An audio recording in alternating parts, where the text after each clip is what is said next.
اتمنى بعد كده تتفادى اي ريجكشن يجي لك، اي علاقه اساسا بقى ما.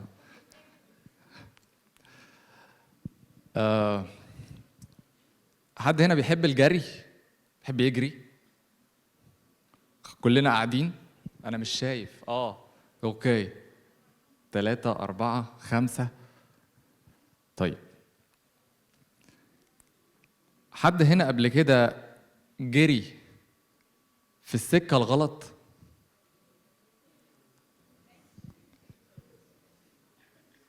اوكي. طيب، حد كان بيجري في السكة الغلط وبعدين حد ما قال له خلي بالك السكة دي غلط، وقال له لا لا لا انا عارف انا بعمل ايه كويس؟ واضح يا جماعة ان في أسى. طيب، الجري ورا حلمك من احسن واحلى انواع الجري اللي ممكن تجريها، ولكن مفيش حاجة حلوة في المطلق من غير أي صعوبات، من غير أي عقبات. كتير جدا بتبقى بتجري وبعدين تحس إنك أنت مش قادر، فأنا هريح شوية. بس بعض الناس اللي بتريح شوية بتريح خالص وبتتنازل عن حلمها. ولكن الحقيقة throughout الجيرني دي، وقوعك في الرحلة ممكن يبين لك حاجات كتير جدا تكوركت يور دايركشن، تخليك ماشي في الاتجاه الصح مش في الاتجاه الغلط اللي كنا بنتكلم فيه في الأول. ولازم تقدر جدا إن كل وقعة بتقعها في خلال رحلتك دي إن فيها ميزة، فيها درس مستفاد. اسمحوا لي أرحب بدكتور محمد الحديدي، رئيس قسم البايو انفورماتكس في جامعة زويل.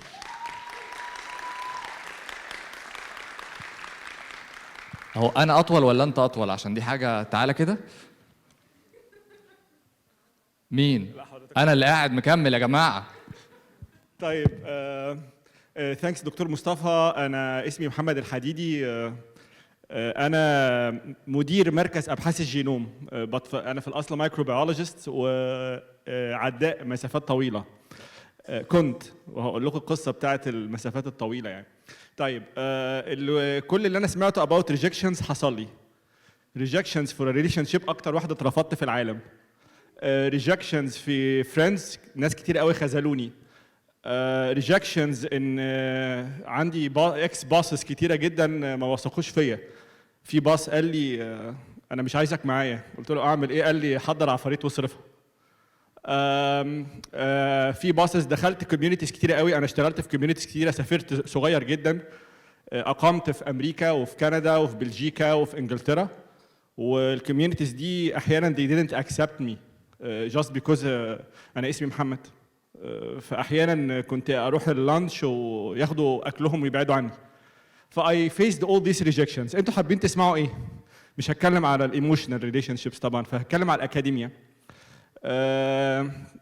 في الاكاديميا هكلمكم على بدايه الاكاديميا. اولا انا في الاصل من المنصوره، ف I assume ان انا دلوقتي I know a bit of English, I know a bit of French, Dutch, بس still I have the accent بتاعت المنصورة. فأنا فاكر أول لما كنت في ورك شوب قبل الجامعة، فبقول كلمة أكتب. عارفين كلمة أكتب؟ منصورة بيقول أكتب مش أكتب.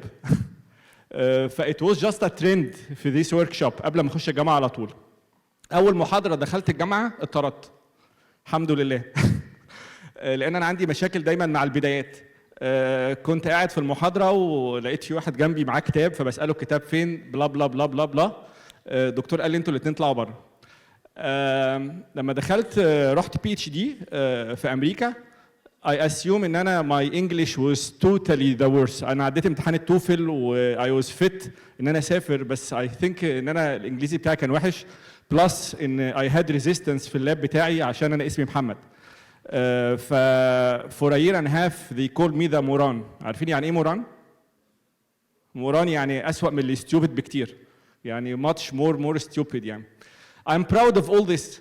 وانا جاي هنا عشان to declare I'm so proud of all this. ما عنديش اي مشكله خالص. يت في كل حد رفضني انا قلت جوه نفسي watch me. انت هتتفرج عليا بعد كده انا هعمل ايه. اتكلمت على الناس اللي اتريقت عليا because of my accent. اتكلمت على my PhD. اتكلمت على اني كنت قبل ما اجي زويل في 2017 كنت مقدم على وظيفه في بلجيكا، ما كنتش لسه عارف فرنش يعني. and البوست كان ان هو انجلش سبيكرز هيبقى بروفيسورز يعني. فرحت قدمت و I was interviewed والانترفيور قعد يعمل لي انترفيو بالفرنش. ف he just allowed me to come from one city to another city عشان يتريق عليا. ففي كل ده انا فاين. بس الحقيقه يعني لما اجي اشوف الاكاديميا اعرف ان البرت اينشتاين اكتر واحد اترفض. عارفين كده صح؟ النظريه الكميه، النظريه الريلاتيفيتي ثيوري، كل ده it was surrounded with skepticism. كل الناس كانت شاكه في اللي بيقوله لدرجه ان 1905 البرت اينشتاين ما رضوش قالوا له انت النظريه بتاعتك دي doesn't allow you to defend your thesis. فتخيلوا لو كان البرت اينشتاين سمع كلام الناس دي وما وثقش في نفسه ان هو صح. والحقيقه going back to the history او going to a lot of documentaries هتعرفوا ان كل global leaders they were hurted by rejection. يعني انا مش هقول البرت اينشتاين بس، مارتن لوثر كينج، اوبرا وينفري، ستيف جوبز، كل دول كانوا محاطين الحقيقه بسكيبتيليزم رهيب، وفي منهم كان أسوأ كتير من اي حد فينا تعرض له. نتخيل الحياه من غير الناس دي، مايك جوردن، الناس دي الحقيقه، جاندي، نيلسون مانديلا. تخيلوا الناس دي لو كانوا they gave up كانوا هيعملوا ايه؟ الحقيقه هم كان فيهم ميزه هقول لكم عليها كمان شويه، واللي اعتقد ان I want to highlight in my CV. I declare that I'm not the smartest but I'm the hardest workers ever. انا بشتغل كتير جدا. الحقيقه ان انا دلوقتي in my position I assume ان انا kind of a science leader في المكان اللي انا فيه. فاي كوتش ستودنتس، فبيجي لي الستودنتس باي ذيس ريجكشن. احنا اترفضنا في الجراديويت سكول، احنا اترفضنا واحنا بنقدم على الانترنشيب. البنت اللي كنت مصاحبها سابتني، بيقولوا لي كده والله. كل ده I have advice for them. اولا خلينا مقتنعين ان life is not fair. ولو قعدت فضلت طول عمرك بتشتكي you will be طول عمرك in the audience position. If you want to go to the stage ما تشتكيش. حقيقي life is not fair. الحاجة الثانية check the possibilities. أنا الحقيقة الحمد لله أنا ما اتقبلتش في البوزيشن بتاع بلجيكا عشان I'm so happy doing my leadership في المكان في بلدي وبفيد ناس وبفيد طلبة و I feel I have an impact و I will never feel an impact outside my country. الحاجة اللي بعد كده إن أنا عايز أقول إن that's my academic career was full of skepticism, was full of ناس رفضاني، بس أنا خليتهم يواتش مي. طيب الحاجة التانية that I'm proud of إن أنا زي ما قلت لكم أنا بجري ماراثونز and I love this. أنا بجري كل يوم، كنت بجري حوالي ساعتين وبروح الجيم ساعة وما بنامش. بشتغل كتير برضه، بس الحقيقة that was a core part of my life إن أنا بجري كتير.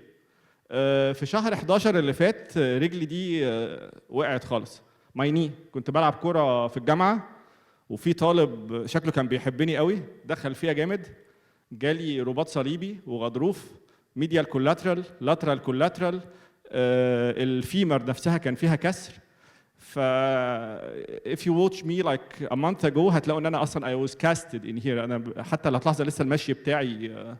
ف I just came here to declare ان انا في يوم if you watch me on social media by the end of this year I will run a full marathon because I believe in myself and it was just a rejection that will turn out into opportunities.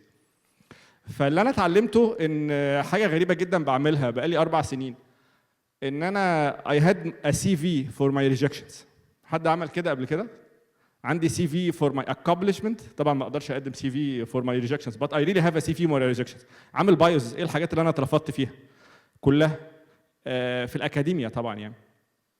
ف that actually alarmed me. الطريق ان انا مشيته كان طويل، فده بالنسبه لي حاجه ظريفه ان انا عندي CV عشان it always remark my resilience. And if I acknowledge myself for something, for being so resilient throughout my academic career that lasted for more than 2 decades. آخر حاجة عايز أقولها being resilience أو the art of rejection إن أنا مقتنع إن ال opportunities is not in the destination. هي مفترق الطرق. So you won't go to the opportunities just right away.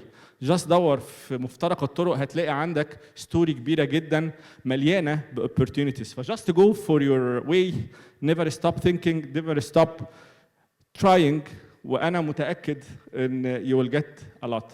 Thank you so much.